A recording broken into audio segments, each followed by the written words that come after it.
Hello everyone, we are students from the University of Namur and today we discuss the paper on Outsourcing Climate Change by the Professor Huidei from the University of Pennsylvania. We will start with a summarize the main issue the paper is about. After we explain the framework and as well as the main findings of the paper. We'll finish by a discussion, the potential limitation, and explain in what respect the main findings of the paper contribute to shape our understanding of the accurate strategy toward a sustainable socio-economic system. The main issue of the paper is, do companies outsource a part of their carbon emission outside of their own country? Many firms are integrating environment in the business strategy due to climate change that is driving new political and economic situation. The goal of this paper is explain the reaction by the company. During this presentation, we are going to present and explain the theoretical framework and develop the main findings.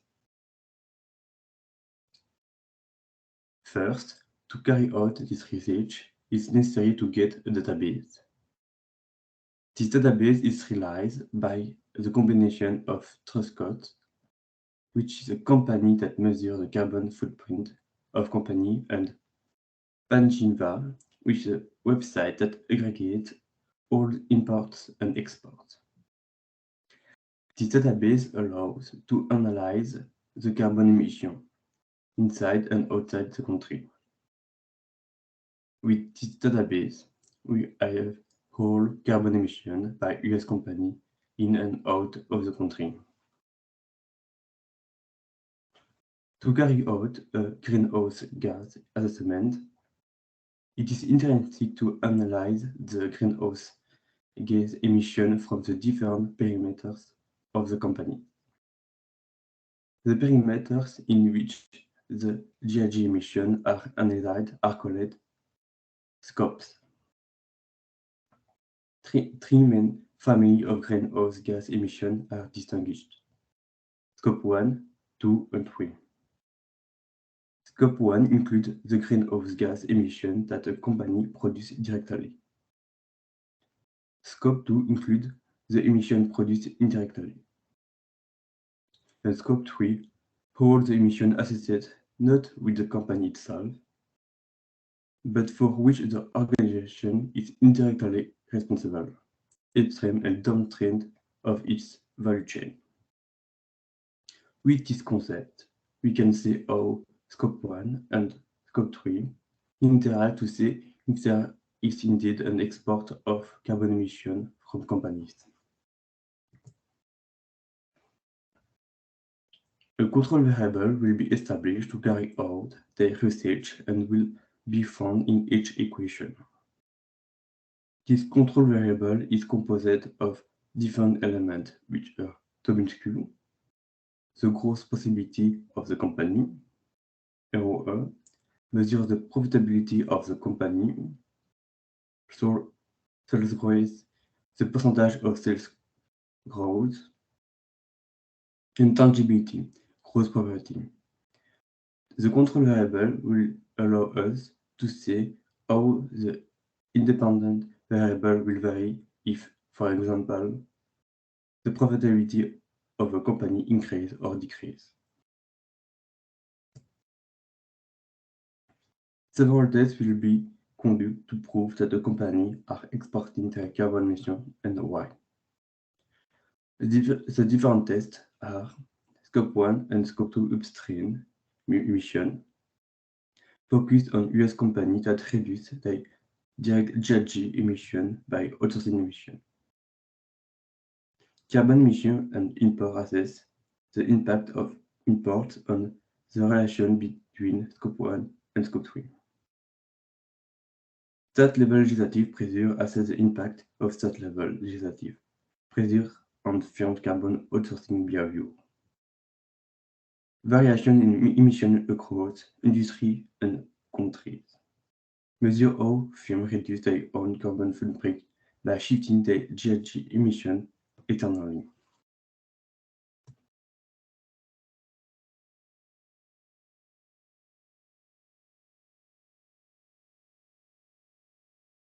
So the study has been conducted between 2007 and 2017, and this paper is about firms in the US and in the US only. Those firms in the US focus strictly on reducing greenhouse gas emissions from their own productions and energy consumption. Therefore, Scope 3 emissions, which were explained before and are indirect emissions, are generated along their supply chain and in the use of their products. Scope 3 emissions are totally ignored by the firms, which is, as you guess, something that is really bad for a sustainable world because pollution is a worldwide issue. Firms are increasing their carbon emissions through globalized suppliers in order to keep their production and their profit at the same level. Then the firm's Scope 1 emissions are strongly correlated with its upstream Scope 3 emissions. The more firms reduce their Scope 1 emissions, the more Scope 3 emissions increase, which is something that is, again, really bad because in reality, nothing improves. We can see it on the graph next slide. That is really clear that it exists a correlation, and the graph comes from the paper itself. Then we have the important role of the political environment.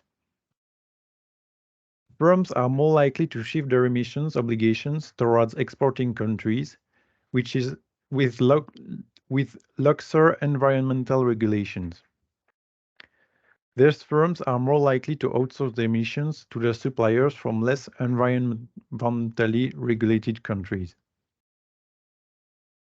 Suppliers' emission reduction following a firm's own emission reduction becomes smaller when the firm imports more from overseas. This has a huge impact as well. And firms engage less in emission outsourcing when they have more concentrated government customers, greener corporate customers, and greener institution blockholders, supporting the external mechanism behind corporate environmental policies. So customers have an impact, and if the firms are in a greener state, they will do more on an ecological aspect. The governments and the customers can have a strong impact, and that is really important to know that we as customers have the power to change things. Now, which companies are most concerned? Obviously, firms in highly emitting industries or industries requiring abundant polluting inputs have strong incentives to outsource their emission needs. Indeed, they want to keep the same level of production, but they shift their emissions in order to respect the laws in the US, which can be stronger than in other countries, as we've seen it just before. After using an indicator, the paper shows that the outsourcing effects are stronger for firms which are in pollution incentive sectors. So why do these firms outsource the emission? The reason is quite simple. It is to make higher profits.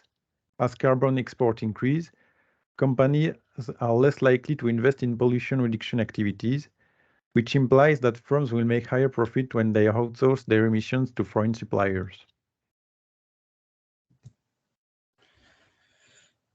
Now the limitation. This paper only talk about US companies, so it's impossible to generalize it to entire world. There is no comparison with companies outside the US. So it's not possible to say 100% that companies are exporting their carbon emissions. So we can ask ourselves if it is something that is unique to US companies, or if it's unique to developed countries. The paper relies on limited data support its claims, which could limit the generality of this conclusion. The paper may be limited by the availability and quality of data used to analyze the relationship between outsourcing and climate change. The data may not to be sufficient to capture all the relevant factors that affect the relationship. So it's impossible to collect all the data, and different formats could be used. Moreover, there is no other paper to compare their findings. The paper focuses on the issue of outsourcing emission and does not address other challenges related to climate change, such as adaptation, mitigation, and technology development. Indeed, they only explain how the decrease in Scope 1 increased Scope 3. It is only about firms that shift their emission. The paper do not explain the ecological and economic consequences. It does not explain any solution to solve this problem.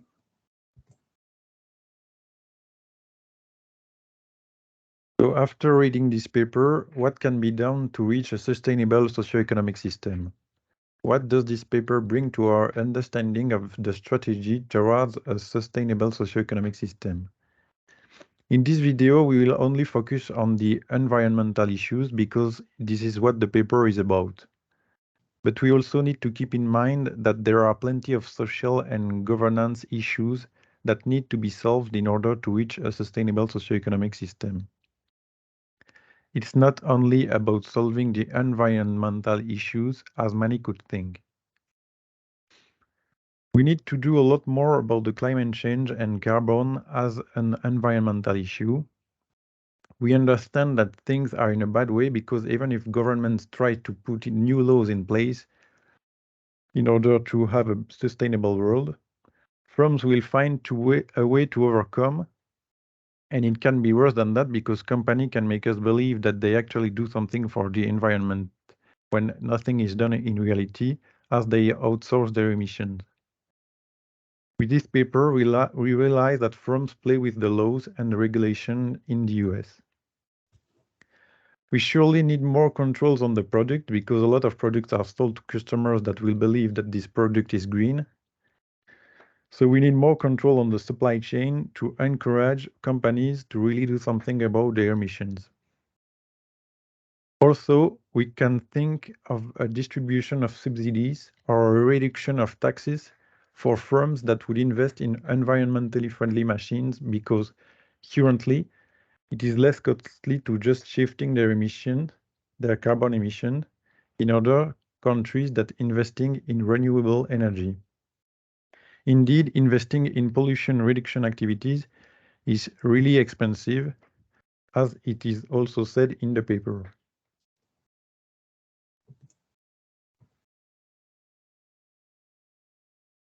Supporting local ecosystems via the development of self-sufficient regional economies is something that needs to be done as well. When we just look at the transport of resources through the road, it generates a lot of pollution. A different consumption seems complicated, so we need to reduce our consumption and do more things on a human scale. There is an incompatibility of current economic growth with energetic and ecologic transitions because even if we invest in renewable energies, we create pollution. When we consume, we pollute, and unfortunately, the reverse cannot be true. There are some scientific papers that exist to go further. It is clear that there is an incompatibility between long-term sustainability and economic growth, as it is also impossible to control the politics of every country, and firms will always be able to find a country that is willing to welcome them, even if they create a lot of pollution. There are obvious economic reasons behind that. So we have to wonder how to maintain social stability and happiness in a world that will have to contract materially anyway. Finally, in the same idea, economic needs a scientific revolution. Profits are still the most crucial things for companies. That is why companies are still outsourcing their carbon emissions, but we need to look for more sustainability as we enter in a new world. We need a better anticipation of crises, as the number of crises increase a lot nowadays. And we need a reassessing risk management because there are new risks and they are more and more important. We see it currently in this century. So more consideration of natural sciences.